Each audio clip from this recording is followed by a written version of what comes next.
Well, hello friends. Welcome to It's a Ootsy Thing and What's for Supper. For tonight's meal, we are going to be cooking a little bit extra. And it is our Wednesday night Connect group in our home, and so we have a Bible study and I also fix a meal. So tonight I'm going to fix lasagna. We're going to have a lettuce salad. I'm going to fix green beans. I'm getting ready to make a loaf of French bread. And then I'm going to have a strawberry cake. So the bread is the first thing that needs to get going, so I'm going to get that started now. The recipe that I use is so simple. It's one that I have used for years, and it's a good standby. It's never failed me. And you can use this recipe for peasant bread. You can use it for dinner rolls. You can use it for cinnamon rolls. You can use it for just regular bread. French bread like I'm doing here, and I need that water to be a little bit warmer. So the first thing I'm going to do is add 2 cups of warm water. Now the yeast that I'm going to use does not have to be proofed because it is quick yeast. So I'm going to add 4 cups of warm water, 2 teaspoons of quick rising yeast, 2 teaspoons of sugar, 2 teaspoons of salt. I'm going to use my whisk and just whisk that just a little bit. And then I'm going to start adding my flour, which is 4 cups of flour. I'm going to add it just a little bit at a time, so that it can all incorporate together. So I'm using my dough hook, and I will be setting my mixer on between 2 and 3. I don't ever like my dough to knead real fast, and I need to lock that. So I just add it a little bit at a time. Now, depending on the weather, sometimes you have to add more flour or maybe not as much flour. You just kind of have to see how it is mixing together in your mixer. So that's why it's good just to add a little bit at a time.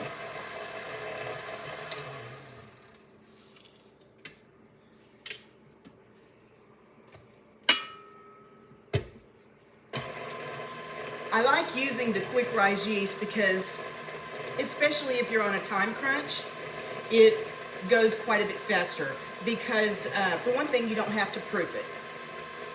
And that does make it nice. I have used the quick active yeast, and I've used the regular kind of yeast that you have to proof. I have found no difference in either one as far as taste, texture, or anything like that.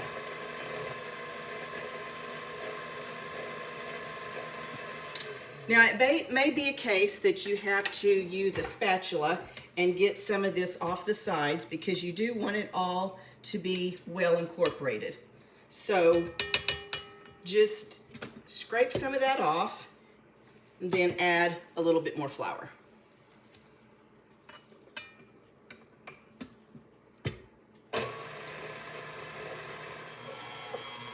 While that is kneading, I'm going to take another bowl, spray a little bit of olive oil in there because I'm going to use this to let the dough rise. Now the dough is starting to form nicely. All the ingredients are getting incorporated together. So I'm going to let this knead for about 5 minutes.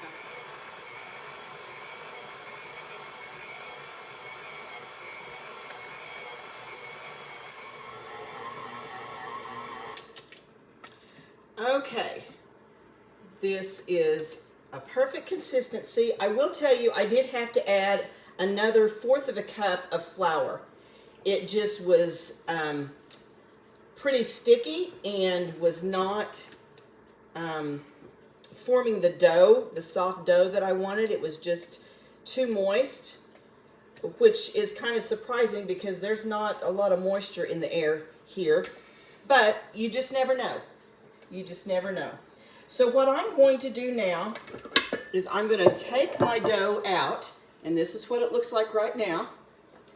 I'm going to take my dough out and put it on a very light floured countertop, clean countertop.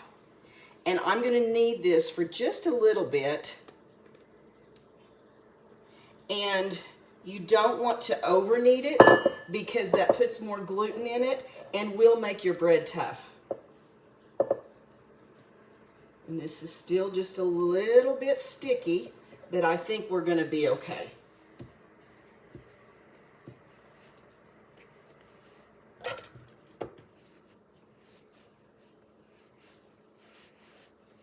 I just roll it, bring it over on itself, flip it over on itself. Just do that a few times.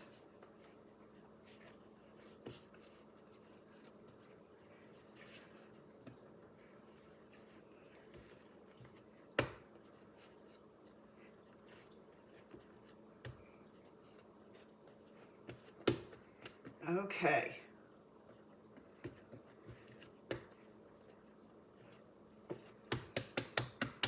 Very, very pretty, very nice consistency dough. I'm going to put it in my bowl that I've lightly greased. I'm going to cover this and put in my oven so that it will rise. And my oven, it only has the light on. And that is just enough that I need to get this bread to rise. I'm going to let this rise for 2 hours, and then we'll come back and make it into French bread. So while our bread is rising, I'm going to go ahead and get the cake started, and that way I can get it in the oven, and then while my oven's hot, I can go ahead and bake the bread as well. So this is a strawberry cake that I am making, and we're going to start out with a cup and a half of sugar.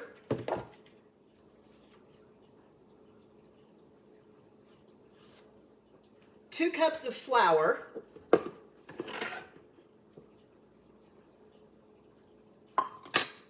2 teaspoons of baking powder.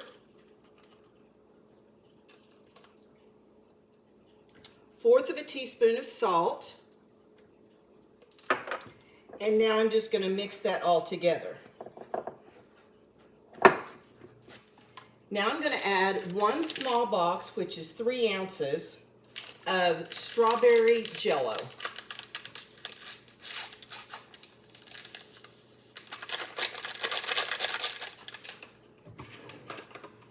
Give that a good stir. Now that I have all the dry ingredients in, I'm going to add 1 cup of melted butter,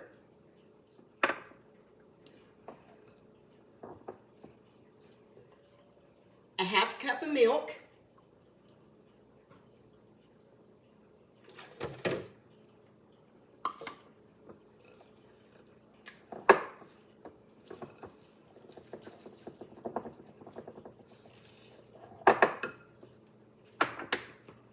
four eggs,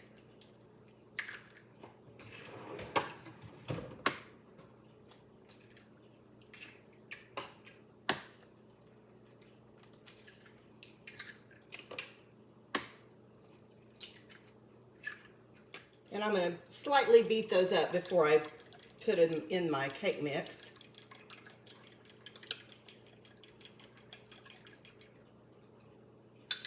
And a teaspoon of vanilla.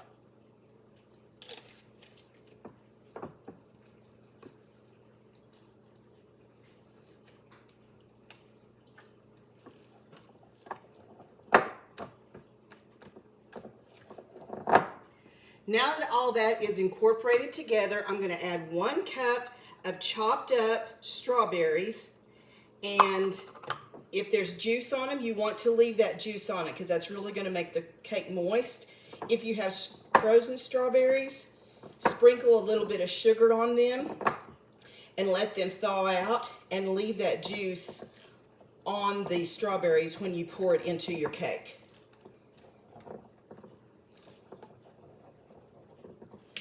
Okay, this is all incorporated together. Now I'm just going to add this to my prepared pan.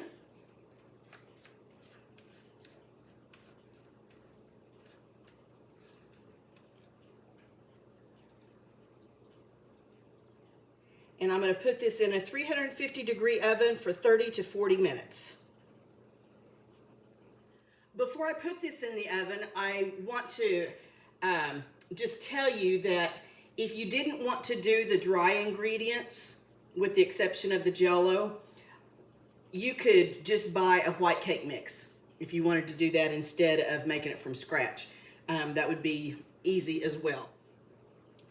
Now for the icing for our cake, we're going to do a half of a cup of Cess softened butter. I stuck it in the microwave for just a little bit and it melted, so it'll be fine though. Then we're going to use a half of a cup of drained strawberries, and that means you don't want a lot of juice in those. So I have strained the juice off of these. Just going to give that a little whisk. Then I'm going to start out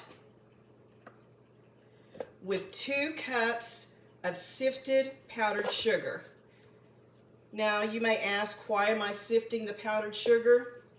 Sometimes the powdered sugar seems to have lumps in it, and I just find you have a smoother icing when you use a sifter, and so that's what I am doing.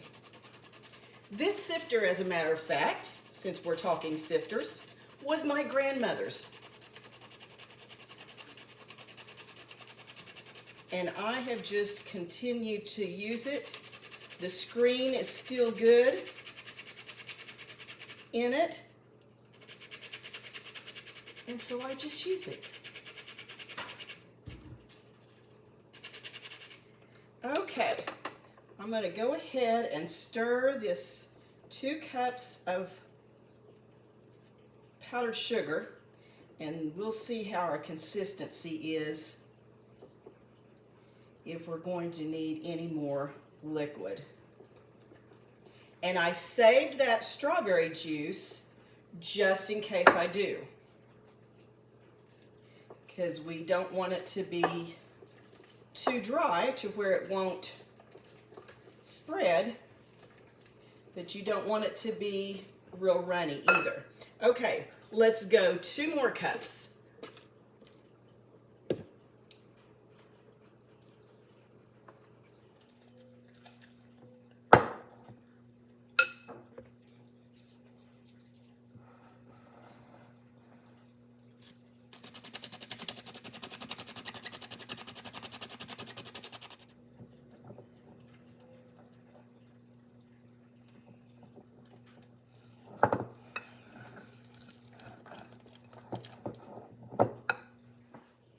This is the perfect consistency for icing.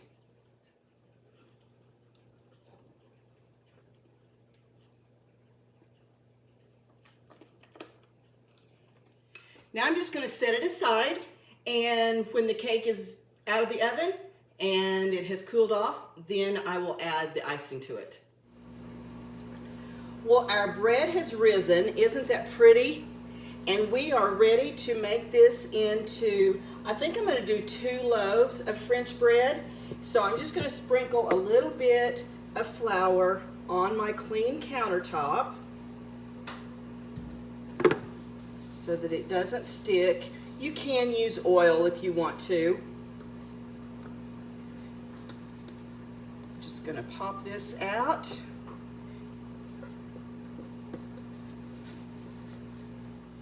And I'm just going to knead this a little bit.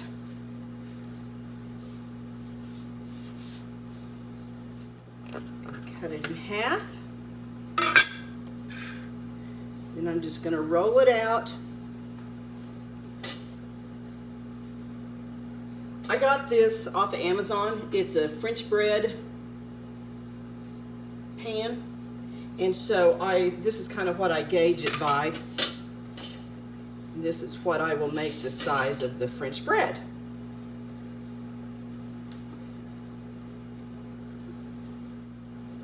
You want to make sure it's all kind of the same shape, and I've got kind of some fatter spots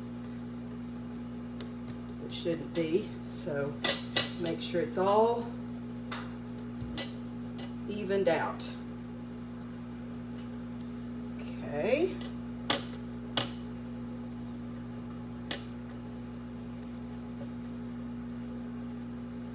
I've only used this one other time.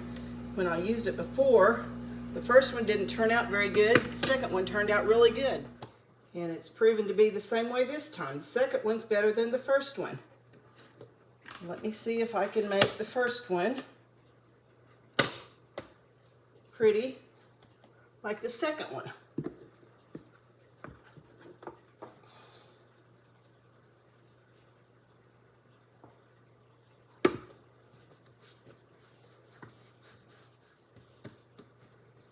Okay, that looks a little bit better. Okay, looks pretty good, doesn't it? Now I'm going to cover this, and since the oven is going, I'm going to set it on top of my oven, and I'm going to let it raise for about another 30 minutes. Also, while my bread was raising, I went on ahead and got all my fruits and vegetables cut up for the salad, and I always like to try to have some fruit as well, because there are some that come to our Connect group that are diabetic, and so they can't have the sweets, so I try to have fruit for them. And so I got all that done. But it is time to start getting the lasagna together. The first thing that I'm going to do is cook my lasagna noodles. I'm only going to do one 9x13 pan, because there's just not that many of us. And I think one pan will be plenty, especially with all the other stuff we have. And I will tell you, on my meat, I had already made that earlier, and so that I could have it done. But basically what it is just spaghetti meat. The recipe is the same recipe that I use whenever I make spaghetti, or if you use a can of Prego or Hunt's or whatever it is, that's basically what it is. It's all the other stuff that you add, and all the long noodles and things like that make it lasagna. So, but lasagna is a little bit like spaghetti with a little bit of a twist. So I'm going to go ahead and put all of my noodles in here, and what I didn't do was to see how many I needed. And I don't know if that's 9 or 10. And I need a little bit more water, because they do need to be covered completely, because they need to be sure to cook. Now, this recipe for lasagna that I am making is how my mother did it. And it's kind of funny, I was discussing with my sisters the other day, did Mother have a cookbook? None of us could remember Mother ever having a cookbook. She just did it by taste and by feel. So we were always in the kitchen helping her, and we just learned by watching. So this is how she did it, and this is how I have continued to do it. There are a lot of recipes out there. As I was looking through my recipe books, there were, just in one cookbook, 3 or 4 recipes for lasagna. So there's all different ways to make it, but this is how my mother does it, and this is how I'm doing it. So maybe you do it the same way, or maybe I'm giving you an idea to try it my way as well. Whichever way you try it, it's going to be good. Okay, our noodles are done, and it is time to start assembling our lasagna. So here's what I do. Let me bring this pan over here so you can see what I'm doing. All right, the first thing I'm going to do is put 1 layer of noodles down.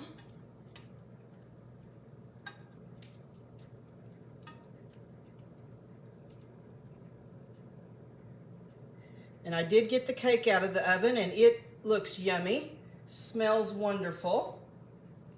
As soon as it cools off, I will get that iced. Okay, I've got one layer of noodles. On top of that, I'm going to do a layer of my meat. And like I said, you use your favorite spaghetti recipe. It works out just fine.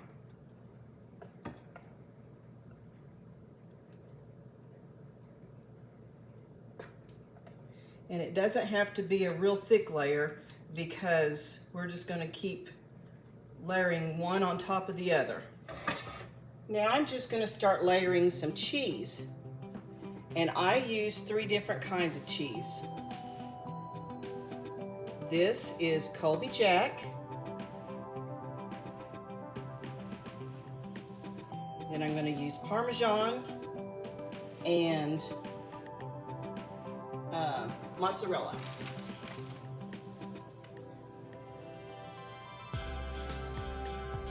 The Parmesan and mozzarella I just got in a bag. I didn't get it fresh for me to grate up.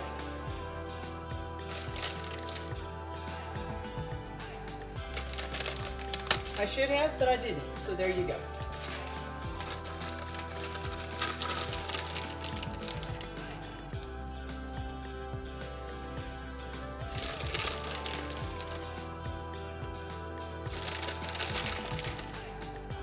Now that I have my cheese on there, I'm going to top that with cottage cheese. I'm going to put a layer of cottage cheese over that whole thing.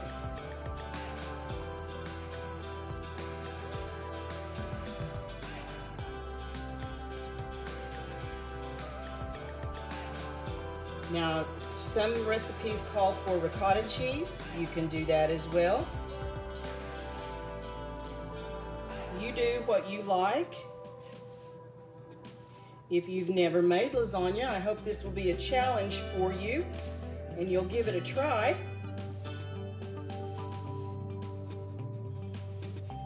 But this is how Mother did it years and years and years ago. And you know, when you are in the kitchen helping and this is the way they do it, that's just kind of the way you keep doing it. And this is so much better than Stouffer's. I'm sorry, but it is. Okay, now that we've got all the layers on, we're going to do that again.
And our last layer of meat.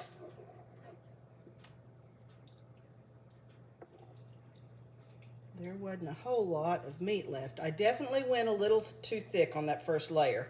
So keep that in mind if you're going to do this, if you're following along. Don't go too thick on your first layer. All right, we're going to put the rest of this cheese. I forgot my cottage cheese, didn't I? I did. Oh, shoot. We want the cheese to be the last layer. So I'm going to go a little bit of cottage cheese again. I about messed up because I want cheese to be my last layer on top so that it can all melt. Whew. Wasn't watching there. All right, we'll be okay. It's one thing about videoing, you can certainly get easily sidetracked because you're trying to do all the things.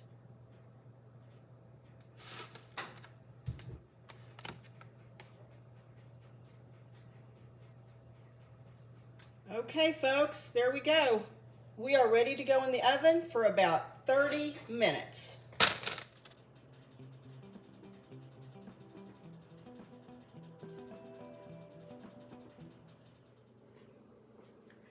My bread has risen a second time and it looks so pretty. But before I put it in the oven, I'm going to put it in there while the lasagna is in there, and they'll need to be in there about the same amount of time. But before I put my bread in the oven, I always like to brush it with a little bit of butter. It just gives it that crispiness and that golden, beautiful look on top. So I just brush the whole thing. Now you don't see this on every video or every recipe to do this, and I didn't do it for years. And then when I started doing it, I just really liked the extra golden that it gave it.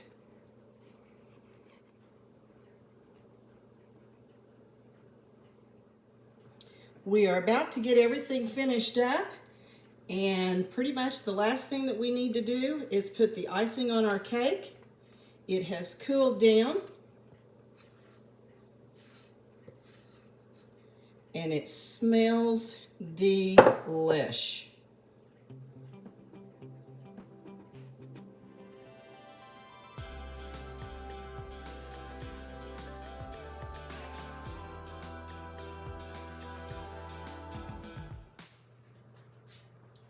Well, I hope you all have enjoyed this episode of What's for Supper.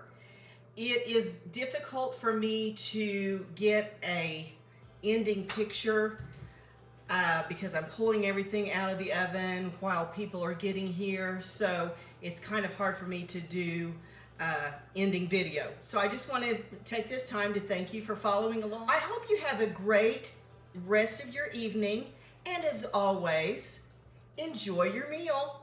See you next time.